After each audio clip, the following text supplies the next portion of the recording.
Pessoal, microfone aberto. Querem perguntar, falar alguma coisa, é só falar, tá bom? Vou apagar o quadro aqui, porque eu estava dando aula para o pessoal do terceiro ano, só para a gente começar a aula de hoje, tá? Então eu vou deixar aqui o terceiro bimestre, porque é uma coisa...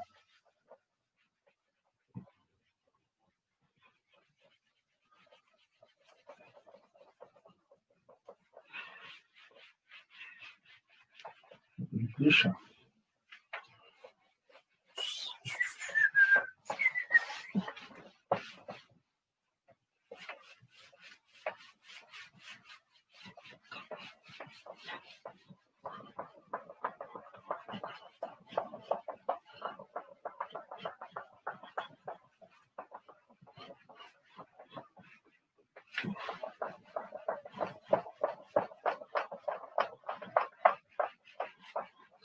Tudo bem, vamos lá.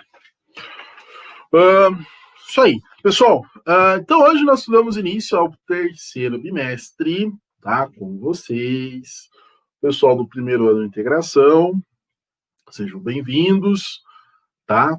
Eu comecei um pouquinho atrasado, mas é por culpa da questão só do horário aí, que acabou batendo num certo horário aí, mas né, vamos tentar sempre manter às 11 horas nossa aula, tá bom? Galera, então vejam, como é que a gente vai começar essa nossa conversa de hoje, nossa aula de hoje? É explicar para vocês como que vai funcionar o terceiro bimestre, tá?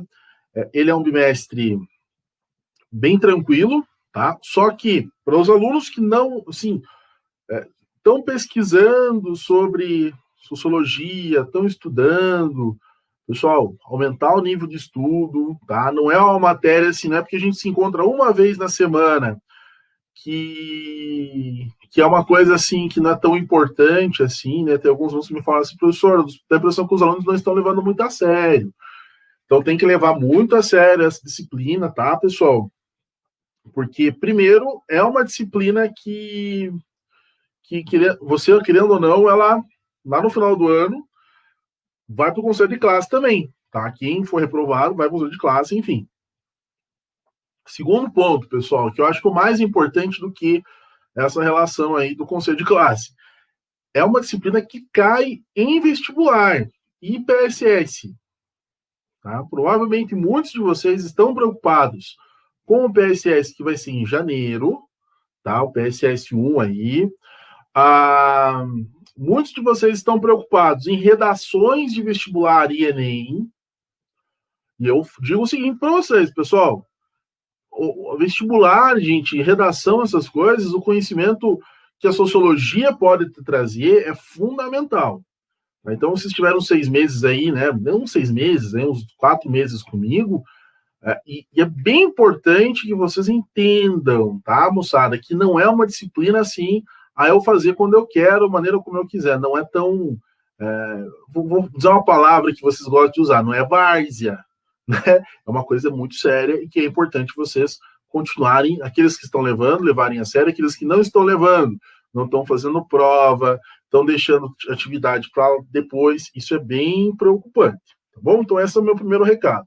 O segundo recado é a organização do terceiro bimestre, tá? Primeira organização, eu já coloquei na trilha lá para vocês, eu já vou explicar o que são as trilhas, que são a novo modelo de organização. Então, primeira questão, moçada, é pensar as nossas 4 avaliações. Simulado 1, simulado 2, trabalho bimestral e prova. Falando do terceiro, trabalho. No bimestre passado, nós fizemos assim, um trabalho, ou melhor, não eram vários trabalhos, tá? Não era aquele trabalho gigantesco, eu vou ter que saber fazer um monte de coisa. Não, moçada, era 2 exercícios só, tá, gente? Mas agora eu mudei. Eu vou colocar um trabalho apenas, tá, gente? Só que esse trabalho tem prazo para ser entregue, tem dia, tem data para ser entregue.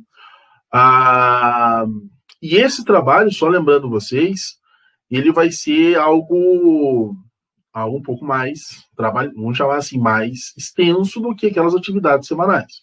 Eu preferiria o trabalho semanal, mas eu entendo que vocês talvez não estejam acostumados nesse ritmo, e queiram esse trabalho, um só trabalho bimestral, beleza? Então, a gente vai fazer assim e a prova.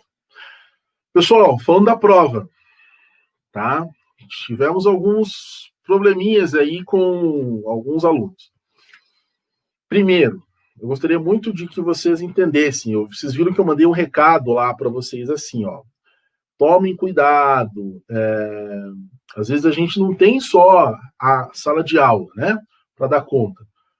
Em casa, pessoal, querendo ou não, surgem outras urgências também, né, outros lugares que a gente trabalha, né, e às vezes a gente está tentando responder todo mundo, às vezes passa aquela conversa.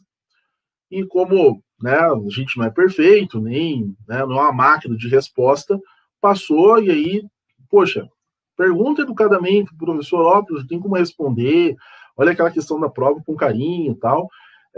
Educação é bom e a gente gosta, todo mundo gosta, eu espero sempre tratar vocês com boa educação. Se não fizer isso, vocês podem, né, vocês têm os canais aí para ter reclamação, tanto com coordenação quanto comigo também, né, pessoal? Acho que a gente pode conversar nesse cenário aí também né, vejam, sobre a educação. Se eu estiver falhando nesse ponto, eu acho que vocês também podem me orientar, me ajudar a ser uma pessoa melhor. Acho que isso é bem importante.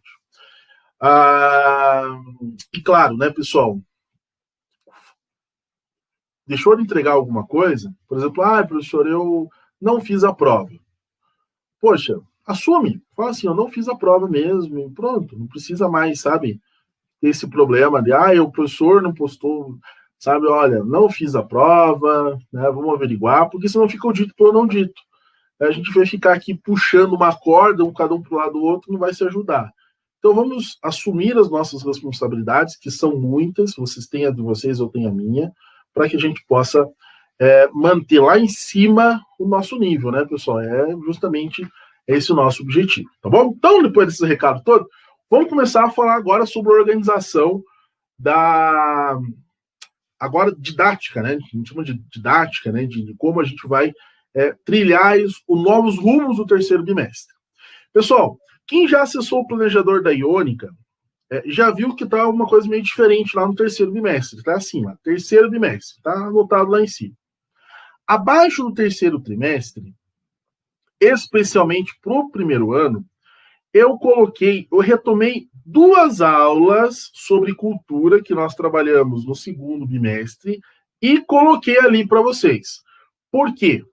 Porque você vai ter que fazer depois na hora da prova, na hora do simulado, é bem importante fazer uma revisão daquilo que nós já falamos, do conceito de cultura, o que ele é para a sociologia, né? A gente vai começar hoje, a gente vai retomar alguns pontos, inclusive de escolas antropológicas, alguns conceitos importantes. Então, aquelas 2 aulas, elas fazem parte também desse pacote que é o capítulo 4.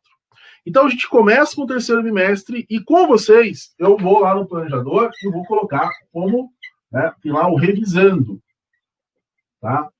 Revisando aspectos ligados à cultura. Então, isso é uma atividade interessante. Não está no planejador lá, por exemplo, eu não coloquei data para vocês colocar, para vocês postarem, mas é uma revisão importante a se fazer. Tá? Quem já assistiu a aula, beleza? Quem não assistiu, tem que retomar a aula. Mas o mais importante a partir de agora, pessoal, são as chamadas trilhas de aprendizagem. Tá? Que nós vamos chamar aqui de trilhas. Isso aqui pega. Tá? Então, as trilhas, pessoal. Só um detalhe. Esqueci de falar isso. Calma lá. Então, primeira coisa, tem algo aqui, ó. Capítulo 4. Capítulo 4. Cultura. Então, primeira coisa que eu esqueci de falar para vocês. A primeira organização agora não é mais aula a aula, nem semana a semana no nosso planejador. Agora é por capítulo. Tá? Então, terceiro bimestre, capítulo. Por isso eu coloquei o revisando, inclusive. Então, você vai revisar, tá? E depois você vai para a trilha. A trilha 1, né? Vamos colocar a trilha 1. Ela vai do dia 20 até o dia 24/7, que é amanhã, sexta-feira. Então, essa é a primeira trilha. Você tem que cumprir com essa trilha até a semana que vem. Tá? Então, sempre lembrando, Quando nós começamos a nossa aula da semana que vem, aí surge a trilha. Eu vou modificar lá depois, gente, essa data da trilha. Eu vou colocar o dia da nossa aula, que eu acho que fica mais fácil para vocês entenderem. Tá? Que no treino do dia 23 até o dia 29, que daí fica mais tranquilo para vocês. Então, gente, a trilha, ela tem que tipo de organização? Ela é semanal. Tá? Então, semana a semana tem uma trilha. Como nós temos uma aula semanal, cada trilha vai ter uma aula só, um roteiro de estudinho lá. Lembra aqueles formulários que eu fazia? Não tem mais. Agora é só um documento PDF que já foi postado para vocês tanto no Clipe Escola quanto lá, tá? Que vocês só acessem e começam a fazer a trilha. Na verdade, vocês já estão começando a fazer essa trilha agora. O que vocês estão começando a fazer aí, né, pessoal? Vocês já acessaram o Clipe Escola, é o primeiro passo. Segundo passo, tá? É assistir a aula online. Já estão assistindo, já começaram a fazer essa trilha da semana. Então, o primeiro passo é assistir a aula online. O segundo passo, qual é? É copiar o que está no caderno, né? No quadro, no teu material de caderno. Beleza, o segundo passo. O terceiro passo, qual vai ser, gente? É a leitura da apostila, né, que é obrigatória. Leia a apostila, resolvam os exercícios, consultem o professor se tiverem alguma dúvida, ou então, pessoal, no final da apostila você sabe que tem gabarito. Tá? Então, é bem importante vocês terem essa noção dessa trilha. Encerrei esse ciclo, quero aprofundar, vou para o grupo, pergunto pro professor o que dá para estudar mais e assim vai. Tá? Tem um que me perguntou qual é a nota dele, só um detalhe, esqueci de falar isso. A nota está lá, já está no site do colégio, tá, galera? Então é importante lembrar disso aí, beleza? Então, nessa trilha 1, a gente vai ter o quê? A aula 1. A aula 1, que é a aula que a gente vai dar agora. Professor, e se o professor resolvesse, por exemplo, trabalhar mais uma aula gravada? Ou ia falar, gente, vamos fazer uma aula à tarde sobre esse conteúdo com uma revisão de PSS? Vamos. Aula 1 e aula 2. Porque ela é semanal, é semana a semana, essa relação aqui com a trilha. Então, só lembrando, terceiro bimestre, uma nova organização, capítulo, tá? Por capítulo agora, tá? Tem 5 aulas, 5 trilhas, no nosso caso, 5 trilhas acerca do capítulo 4. São 5 semanas. E daí o capítulo 5 começa nova trilhas, né? Outras trilhas. E assim vai, aula a aula para vocês. Eu quero só retomar as aulas. Tem as aulas para retomar? É só retomar as aulas. Retoma as aulas com a playlist do YouTube que vocês têm acesso. Também, eu já coloquei lá na trilha. Caiu o computador aqui, pessoal.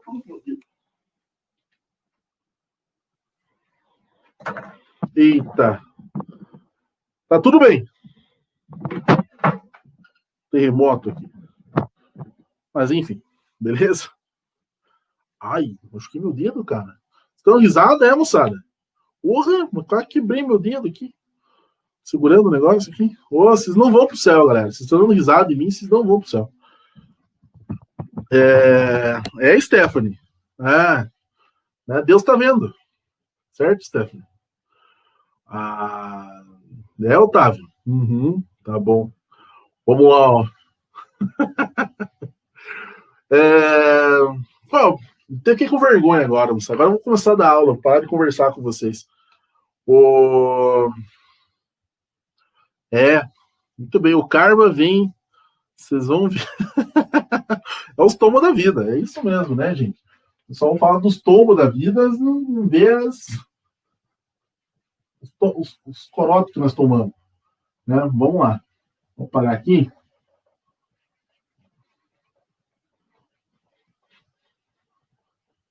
Ai.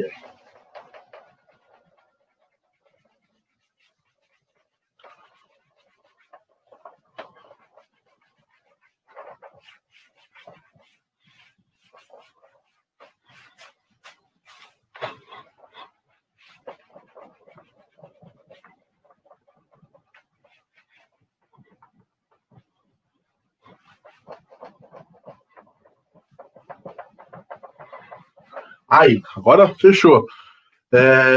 Ninguém derruba a aula, é justamente isso, tá? Então, pessoal, voltando, então, vamos lá. Anota no caderno terceiro bimestre e a gente vai começar agora a falar sobre, né, a aula 1, né? A aula 1. Onde aula 1, galera, a gente vai retomar, né? E, lógico, falar sobre isso aqui, ó. As chamadas escolas antropológicas, né? Para quem não lembra, né, a gente fala sobre as escolas antropológicas, porque a antropologia é a área das ciências sociais, né, das ciências que estuda, né, as práticas culturais. É uma ciência que estuda as práticas culturais. Lembrando você que a gente já falou com você sobre o conceito de cultura. Cultura não tem a ver com adquirir um modelo de cultura tido enquanto elitizado. Né? A gente fala às vezes assim, né, baseado numa vivência, num senso comum. Ah, fulano lá tem cultura. O cicrano não tem cultura, porque o fulano escuta música clássica. O cicrano não escuta música clássica. Então, fulano tem cultura e cicrano não tem cultura. Então, isso está errado, tá, pessoal? Porque quando a gente analisa dessa forma, a gente está cometendo uma atitude que eu já trabalhei esse conceito com vocês e que é bem importante você retomar nessa semana, que é etnocentrismo. Olha que palavrinha complicada, mas uma palavrinha extremamente importante. Etnocentrismo é considerar que a tua cultura é melhor do que o outro, inclusive. Isso é etnocentrismo. Isso é a base da nossa formação enquanto, vamos chamar assim, enquanto país. Muitas vezes isso aconteceu, né? Lá na colonização isso vai estar acontecendo. Ou então, lógico, recheado de preconceitos. Toma muito cuidado com essa situação para pensar a relação com os preconceitos. Bom, mas voltando, cultura tem a ver com as nossas práticas culturais, que vão definir, né, justamente, né, qual grupo nós estamos inseridos, né? Ela acontece acerca do processo de socialização, né, esse processo que é muito importante entender dentro da sociologia, que ele não é um processo que ele vai acontecer durante uma fase só da vida, não é só a criança que é socializada, mas ela vai estar acontecendo durante toda a nossa trajetória.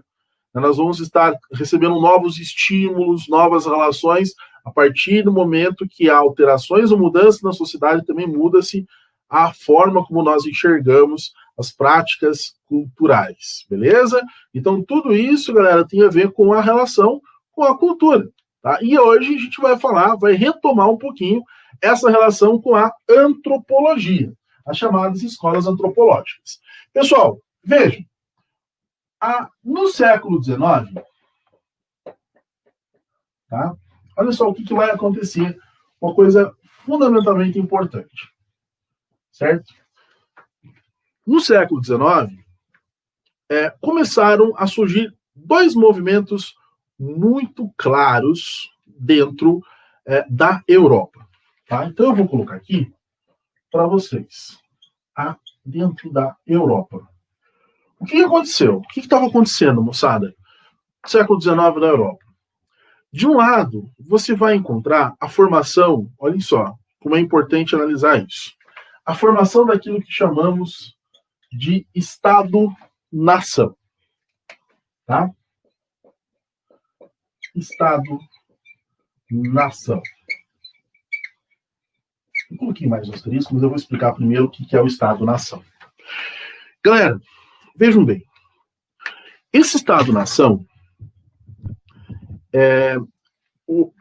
mais para você entender, eu vou colocar aqui embaixo, ele vai propor, né, uma unidade cultural. Ou seja, a relação da cultura, ela significava para fins políticos. Olha como é interessante essa situação aqui para a gente, pessoal. Mas a gente presta atenção nisso aqui. Eu vou começar pelo Estado-nação, porque, lembrando, aquilo que a gente entende como cultura hoje, né? Que são práticas, são símbolos. Eu vou anotar aqui para vocês, certo? Práticas, símbolos.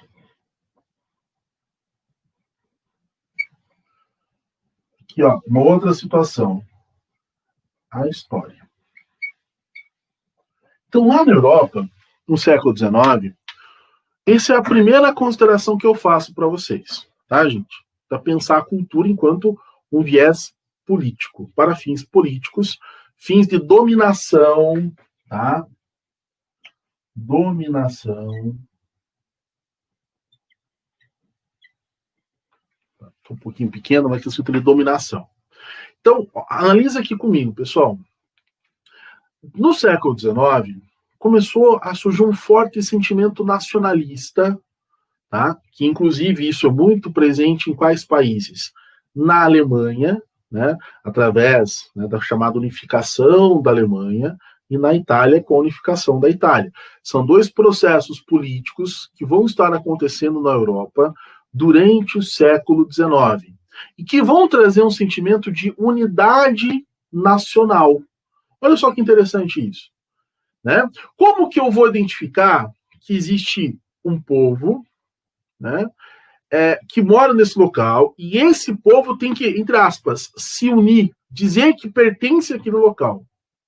E aí eu vou aonde?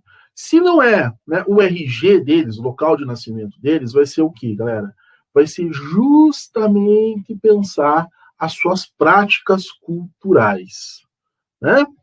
Então, vejam, para justificar o elemento de uma unidade, tá, de um Estado, e aí o que é Estado? Vamos separar essa relação. O que é um Estado?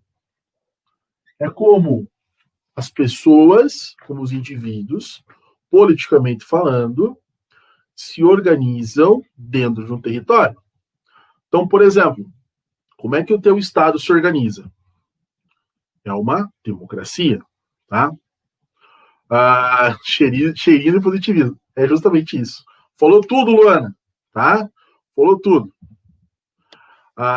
É como as pessoas se organizam num território, tá?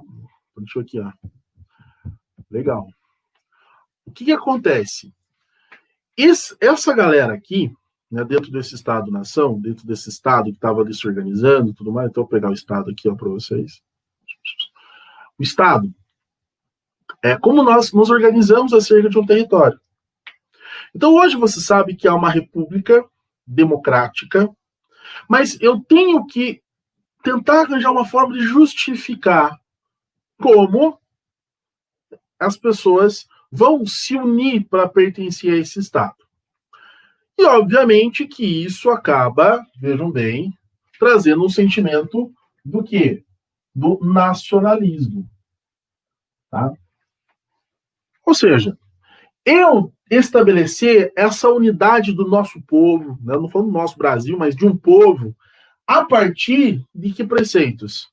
A partir de uma cultura, das suas práticas. Professor, que práticas? A língua que eu falo não é uma prática? Sim, é uma prática. Né? As danças, o folclore, não é uma prática? É uma prática. Os símbolos que eu tenho também não são considerados importantes aqui? Também. Uma bandeira nacional, né? Os brasões, certo? São coisas que representam a unidade daquele povo. E, claro, a crença na mesma história. Só que nesse contexto, pessoal, o que vai começar a acontecer também? São as práticas de xenofobia, tá? Opa, Wozniak, o que aconteceu, Wozniak? Quer falar? Pode abrir o microfone. Acho que está aberto o microfone.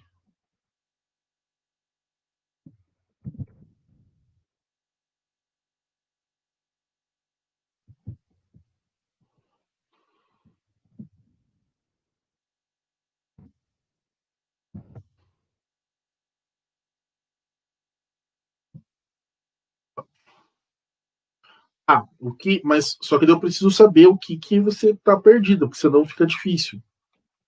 E talvez eu abrir o microfone seja mais fácil. Então tá, vamos começar desde o começo para você entender o que a gente está falando. Então, primeiro, a gente vai falar sobre as escolas antropológicas que estudam, né, têm um ponto de vista acerca da cultura. E essas escolas antropológicas, elas começam a acontecer quando? No século XIX, na Europa. Bom, qual é o contexto? A gente está analisando o contexto para surgir essas escolas antropológicas. E o primeiro contexto, Isabelle, o que acontece? É pensar o que estava acontecendo da política na Europa para surgir, inclusive, a antropologia. Por exemplo, o que estava acontecendo, pessoal? O surgimento de um Estado-nação. Então, por exemplo, o que é um Estado-nação? É você utilizar a cultura para justificar a presença e a formação daquele Estado. Então, vejam, a unidade cultural era muito importante dentro das práticas, dos símbolos da mesma história, para trazer um processo, veja, primeiro, para fins políticos de dominação do povo, inclusive. Porque, por exemplo, o que estava acontecendo na Europa em muitos países? Só para você entender. Estava acontecendo que existiam diferentes grupos étnicos, né, de estrangeiros em alguns países na Europa, inclusive. Então você tinha lá, por exemplo, na Itália, você tinha um grupo gigantesco de judeus. Na Alemanha, você tinha judeus. E isso começou a trazer o quê? Um cenário de xenofobia, de antissemitismo contra ciganos, judeus, né, que não estavam de acordo com aquele Estado-nação.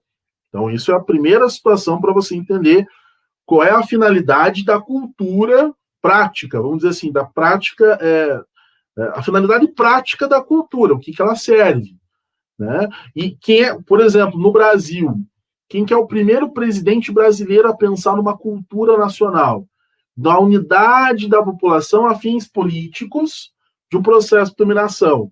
É um cara conhecido como, quem souber pode abrir o microfone ou escrever no chat. É bem fácil lembrar. Vocês viram no passado.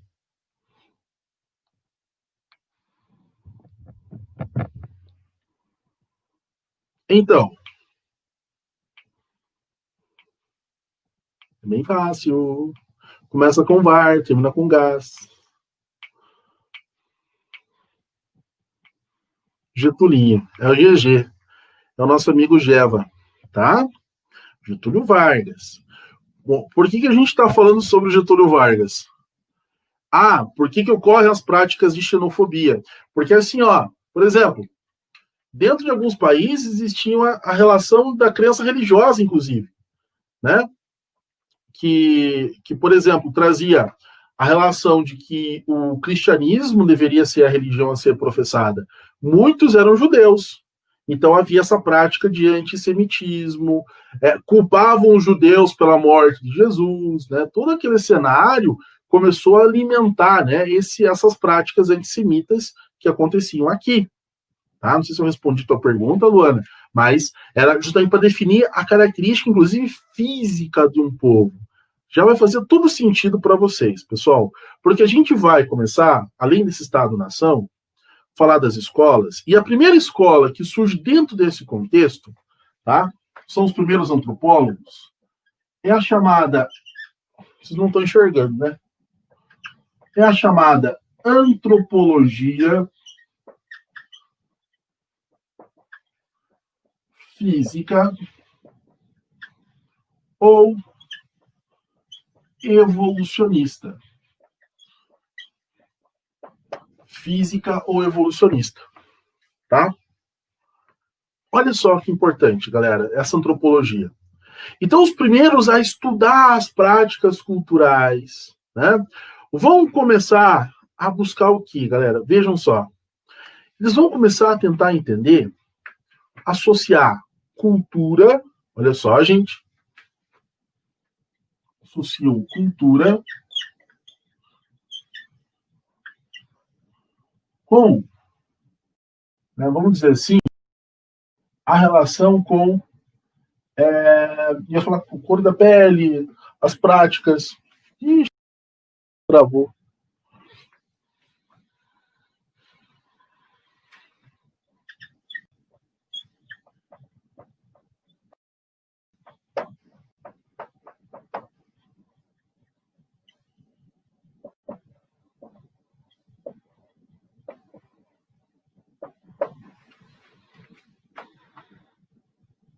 Oi.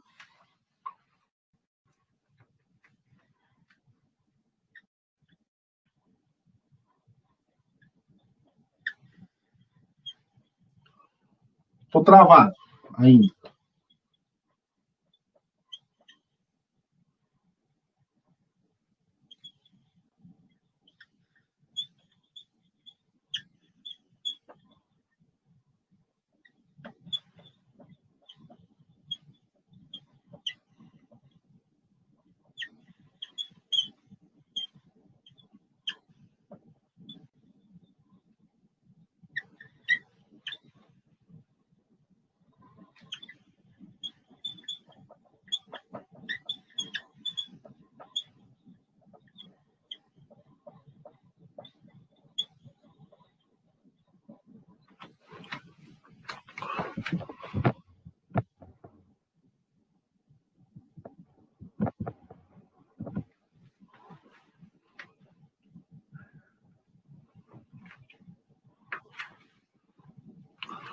Voltou ou continuei travado?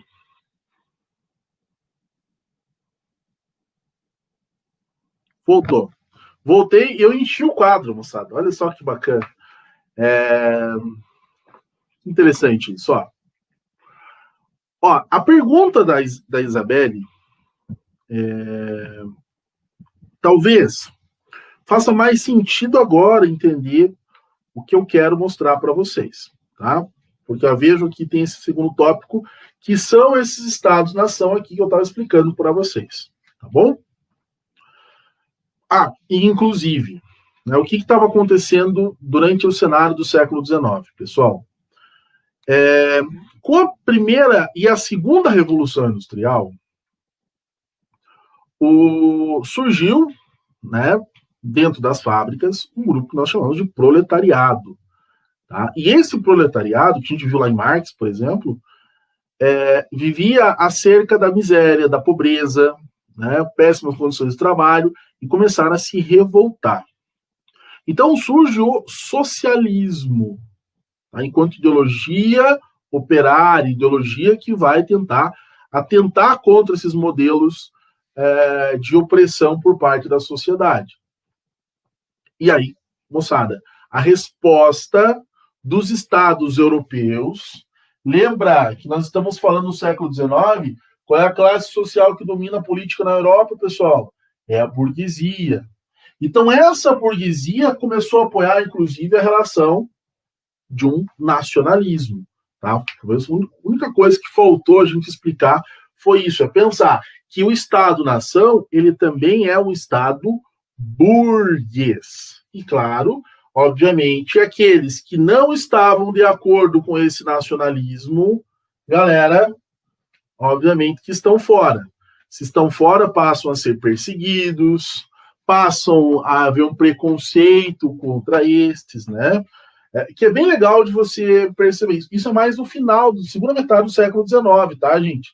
Não é todo o século XIX, é muito presente após a segunda metade. Essa relação da xenofobia, o antissemitismo, contra algumas práticas, né, que a gente lembra aí vocês, que vão desembocar. O Estado-nação, pessoal, ele vai desembocar depois em práticas do Estado totalitário. Né? Por alguns, seria aí as práticas iniciais do nazismo e fascismo. Bom, isso é um outro conteúdo do ano passado, mas eu vou explicar para vocês agora. Bom, pessoal, nesse contexto, nesse cenário aqui, vai surgir a primeira corrente, né, da antropologia. A antropologia surge junto com a sociologia. Tá? Se a sociologia tinha como objetivo de estudar, gente, olha só, de estudar a vivência dentro da sociedade, como as pessoas elas estavam inseridas dentro desse contexto, os novos comportamentos dentro do capitalismo, o processo de razão, de racionalismo, também vai para estudar as práticas culturais. E aí surge a primeira escola, né, com o Spencer, eu coloquei aqui para vocês o nome dele, o Spencer, o Taylor, o Morgan, o Fraser, vários outros pensadores que vão ser considerados antropólogos da corrente física ou evolucionista. Olha só que essa palavra evolucionista, como disse a Luana, lembra muito o positivismo do Comte. Também, pessoal, evolucionista, progresso, né, na veia. Então, o que eles tentavam identificar?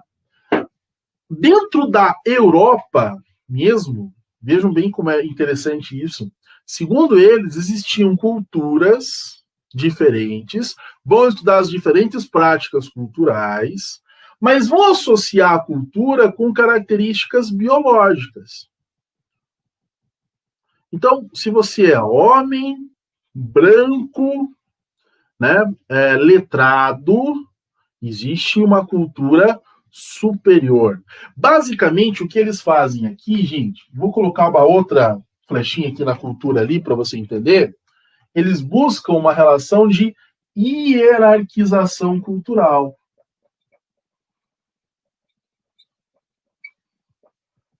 O que é hierarquização? Né? Existe uma cultura da Europa Ocidental que é predominante, que é melhor que as outras. Existem outras que vão o quê? Se tornando inferiores. Tá? Vejam como é importante isso. Bom, mas qual é o contexto histórico?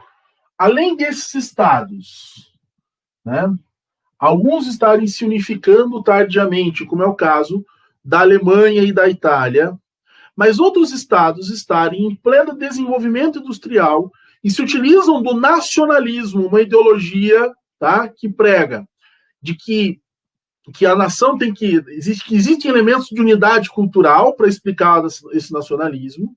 Eles estavam o quê, pessoal? Desenvolvendo o que nós chamamos de segunda revolução industrial. Bacana. Segundo processo, aumentaram pra caramba a produção.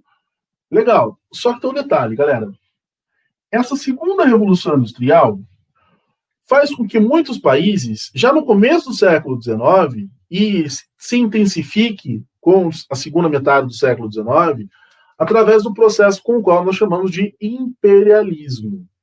O que é o imperialismo, galera? Vejam, é o ato de dominar territórios além Europa. Com qual objetivo?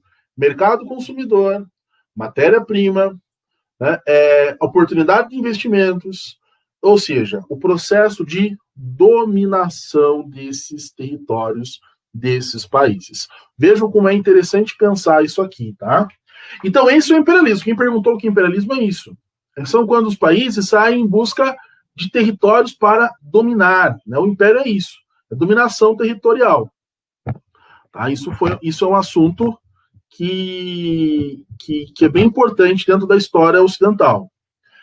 Então, vejam, olha só a associação aqui, três itens. Os Estados europeus estavam se consolidando através do chamado nacionalismo para combater as ideologias de esquerda, que seria o socialismo. Então, começaram a identificar quais eram as práticas corretas ou as práticas incorretas. Segunda questão, pessoal, muitos desses países estavam em pleno processo daquilo que nós chamamos de segunda revolução industrial e, portanto, passaram a adotar que tipo de postura, dominação imperialista. Por isso, passaram ao que, gente? A estudar a cultura, não só deles, mas dos povos que eram conquistados. Então, eles buscaram o quê, gente? Uma hierarquização entre o branco europeu, o africano, negro, né? O amarelo asiático, o vermelho indígena. E isso é a base daquilo que nós chamamos, olha só, de darwinismo social, que vai produzir o que é o darwinismo social, gente? Aquilo que chamamos de racismo científico. o Spencer é pai dessa relação. O que é o racismo científico, galera? É você estudar com uma crença, né? Você já ir com a crença, né? Com essa predisposto a isso, de que existem raças superiores e raças inferiores baseado nos seus padrões culturais. Então, por exemplo, ele vai estudar os negros e vai entender assim, olha só como eles são atrasados. Está sendo comprovado. Eles vão estudar, gente, para você ter uma ideia, na Europa, eles vão começar a estudar a chamada craniometria. O que é a craniometria? É você pegar tipo uma fita e analisar o crânio das pessoas. Tipo assim, qual é o tamanho do crânio? Então ele tem a testa largada, ele tem o nariz maior, ele tem a boca maior. Olha só, existe uma série de presos que têm a mesma característica física que ele. Aí é que tá. Esse cara aí, ele é bandido por culpa das suas características físicas, por culpa das suas práticas culturais. Tá entendendo? Para você analisar esse cenário aqui, tá? Então, isso era uma escola que dá início aos estudos da cultura. Deixa eu ver aqui. Sim, bem complicado.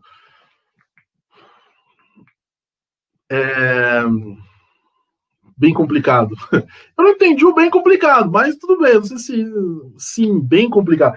Eu acho que o bem complicado, tomara que tenha sido para a visão da época. E sim, pessoal, só para você entender o que eu estou querendo dizer, isso aqui se aplica à história do Brasil, né? A relação com o negro na história do Brasil, essa antropologia.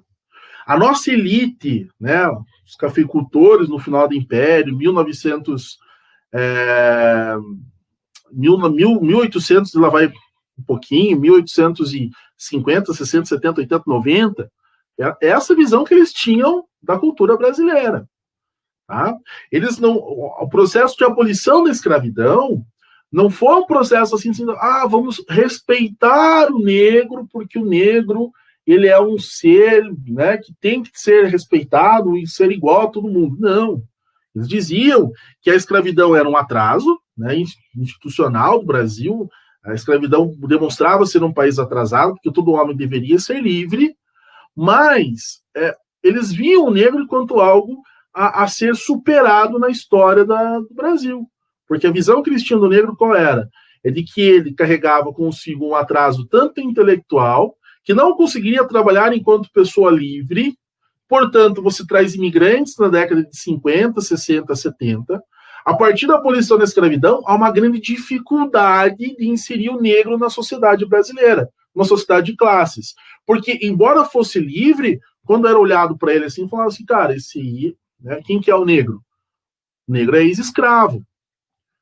Então, vejam, carregava uma marca, né? O que nós chamamos de racismo de marca no Brasil, não racismo de origem. Carregava a marca de ser ex-escravo, do olhar do ser negro, né? Como é hoje, muita gente associa a violência à cor da pele, negra também, tá? Então, isso começava o quê? Vejam, a dificuldade de inserir o negro na sociedade de classes. Isso promoveu um racismo que nós chamamos de estrutural no Brasil, baseado, inclusive, numa explicação científica.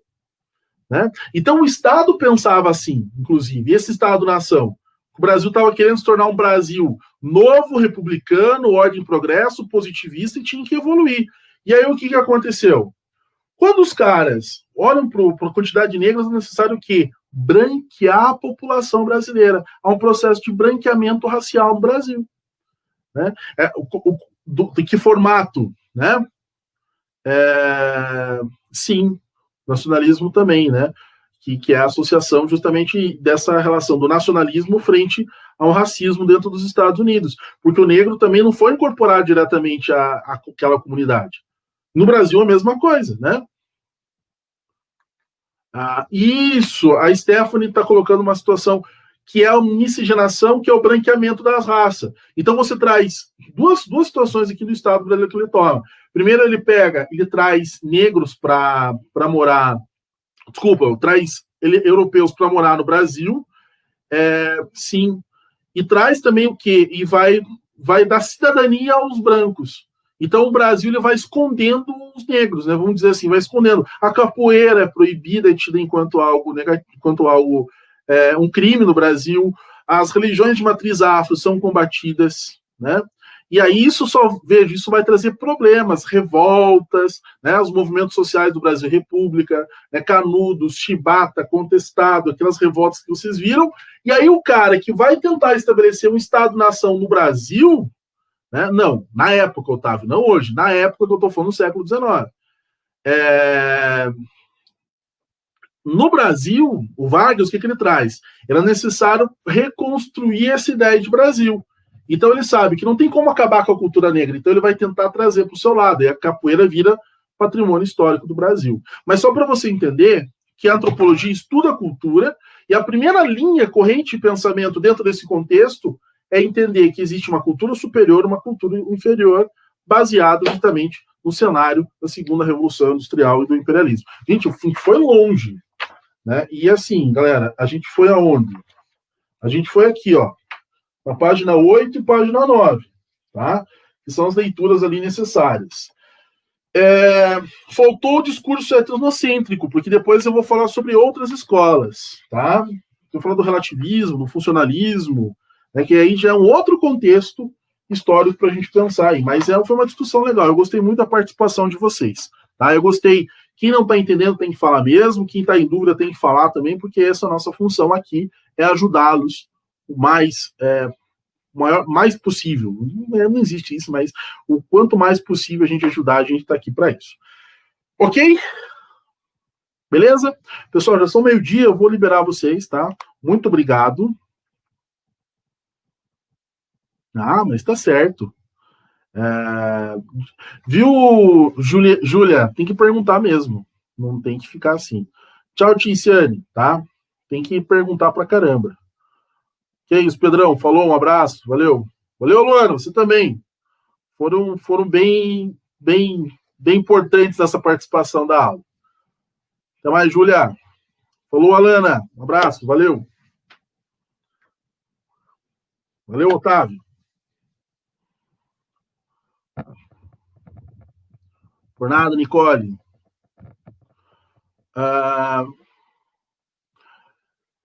Te falo, Nicole, a Davas perguntou se vai estar difícil o PSS.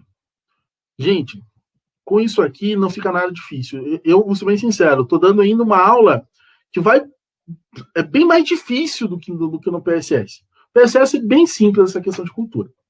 Tá bom? Depois, qualquer coisa, eu marco uma aula com vocês à tarde, um dia desses, para a gente fazer só exercício de PSS sobre cultura.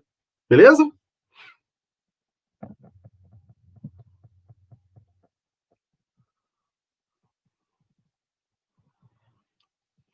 Tchau, tchau.